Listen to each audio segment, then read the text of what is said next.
Okay, Sue, this is, you and Jeff will miss each other by about 10 minutes. We drop him off and pick you up. So we're making this little video so that at least you can see him, you know him. And he's very embarrassed. He doesn't quite sure what to do here. But anyway, here we are, and you the man. I'm the man. Okay. Hi, Sue. Sorry I missed you. I do remember visiting you in January 1993. It's a big time in my life when I left Texas and went to the East Coast, and it's all very exotic. And I stopped off in West Virginia. Is that right? In their big house in West Virginia? I think it was Vienna, outside of Washington, D.C. What would that be? I don't know. West Virginia, maybe. And hung out for a day. Anyway. And then we went into Washington, D.C. with your daughter. And Mary Beth. Yeah, Mary Beth. Yeah. She had a son I didn't get to meet, remember? And then I went to visit him again when I was at Penn State. That was probably like a year later. So And how old were you then? I would have been 22 the first time. And 22, the second wow. time, yeah. How old are you now? I am 31 now. 31 now. Yeah. Amazing. Yeah, it's time. You don't stand up too well. Deterioration is pretty quick. There was a guy at the bar a couple days ago said I was 50. Asked me how old I was, and I told him to guess, and he said 58. So, but he was like 19 years old. So I guess. Yeah. What would he know? That's they right. Don't know. Yeah. Yeah. 58 though. It's close to 65. I know. I was dating a girl a little bit, and she was already talking about her retirement plans, and I'm just still trying to get my act together. Figure out, my job situation and what I should do with my life, so that's kind of scary. Time flies.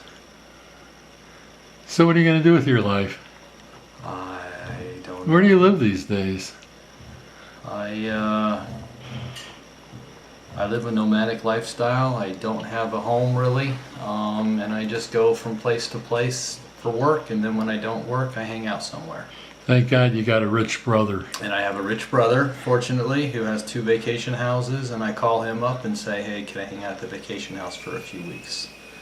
So he has one in Park City, has like 9 bedrooms and 5 bathrooms, and it's probably a couple $1 million home, and I go there and run up the electric bill, and he doesn't seem to mind. I was there twice this year, I think. And then he has a vacation house outside Dallas, a lake house, so I hang out there. I have my boat dock there. I still sailboat, and I hang out there. And then I also have a trailer, courtesy of Mom and Dad, that I used to sort of stay in, but now it's kind of. Oh. You weren't filming any of that, were you? We lost focus there for a second. I think when you waved your hand. Okay, go ahead. And I used to hang out there. But They would know the trailer. Would they? Yeah, I think they were in it once. It sort of turned into an office, and I had a part-time secretary. We had like 10 printers in there printing, and we never did quite clean it out. And I stay there probably like 7 nights of the year, so it's kind of my home too. And that's the answer to the question: where do I live? So, what are your plans? You. I don't know if you did say you are 43. 43 years old. 43, yeah. Right. I don't know. I'm going now. I have 2 months overseas for work, and then I get back, and I don't know what I'll do. Where are you going overseas? I go to Sweden for 2 days. I go to Croatia for 2 weeks. I go to England for a week. I go to Ireland for a few days. I go back to Sweden for about 3 weeks. Then I'm not sure. I don't have a return ticket, so we'll see. I may have some other work pop up. I may just hang out. I may come back and hang out somewhere, and other work may come. So I don't know.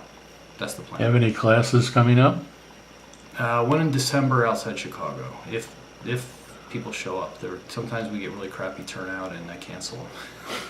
Hopefully that won't happen this time, but it happens sometimes. Jeff, correct me if I'm wrong, but I think he's had as few as 4. 2 is the 2, minimum. really?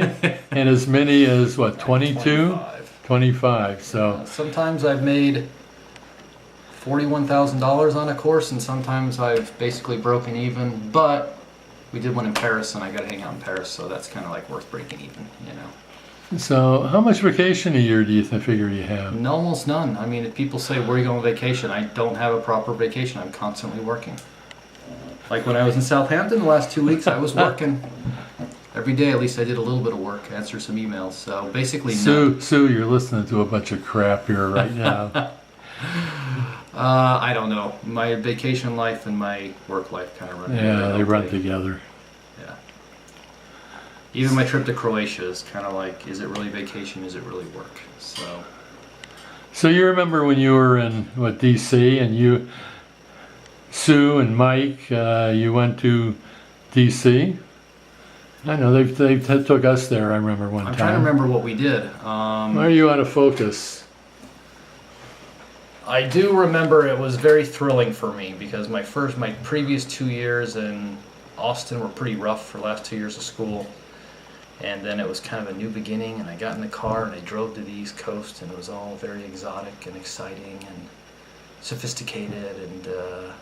Now that was before Penn State or after Penn State? Before Penn State, before Long Penn Island State. too. Okay. And I was driving to Long Island when I stopped off there. Yeah, because I remember. So you weren't the grinding doc yet. I was a nobody yet. I was a nobody yet. I was a nobody. Just a guy out of college who didn't know what to do. Which is kind of the way I still am, right? Guy who doesn't know what.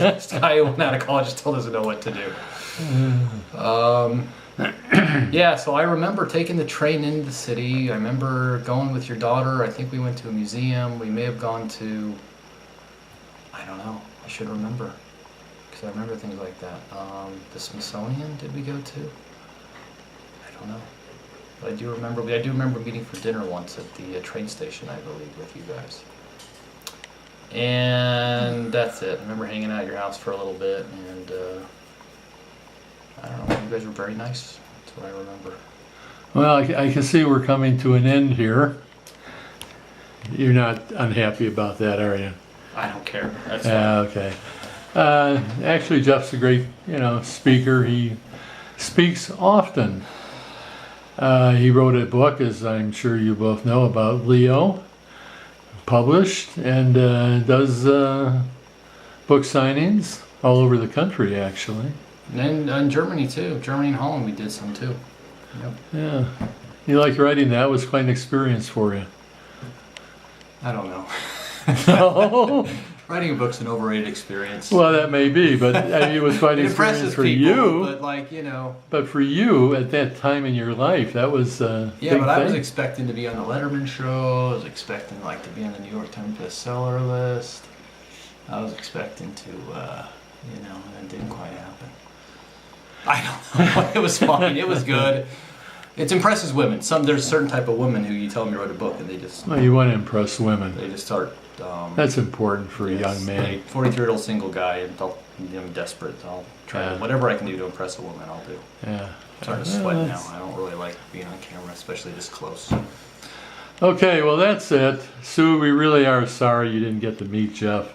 And I know he feels bad about that too. But we looked at it, we figured there's some way he could check in and then dash to wherever you would be, and because you will both be in the airport for about 10 minutes at the same time, but different terminals though. Different terminals was a killer on that one. So anyway, it wasn't meant to be. So that's it. Say goodbye. Bye, Sue. Say bye, Gracie. Bye. Never mind. Adios. Adios.